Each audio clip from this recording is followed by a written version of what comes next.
పాపం ఇది తెలియకే యేసు పిచ్చోడైపోయాడు. ఏ వంశమో తెలియదు, ఏ తండ్రో తెలియదు. వినండి. ఇక నేను సూక్ష్మంగా తెలియచేద్దామని దావీదు నుండి యేసు వరకు ఉన్న వంశాన్ని పరిశీలన చేయడం మొదలుపెట్టాను. ఆదిలోని అతిపెద్ద బొక్క కనిపించింది. అది ఏమిటంటే మత్తయి సువార్త 1:6లో యేసు దావీదు కుమారుడైనటువంటి సొలొమోను యొక్క వంశక్రమంలో యేసు పుట్టాడని చెప్పారు.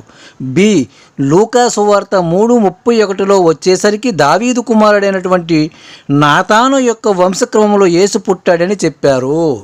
ఇదేమిటి, ఒకదానిలో సొలొమోను పేరు చెబితే మరొక దానిలో నాతాను పేరు చెప్పడం ఏంటి అని డౌట్ వచ్చి మనము పాస్టర్లను అడిగితే అబద్ధాలు తప్ప సత్యము పలకలేని నోటితో వారు చెప్పే ఒకే ఒక సమాధానం ఏమిటంటే అప్పట్లో ఉన్న రాజులకు కొంతమందికి మారు పేర్లు ఉన్నాయని 1-2 ఉదాహరణలు చెప్పి తప్పించుకుంటారు. Please subscribe my channel.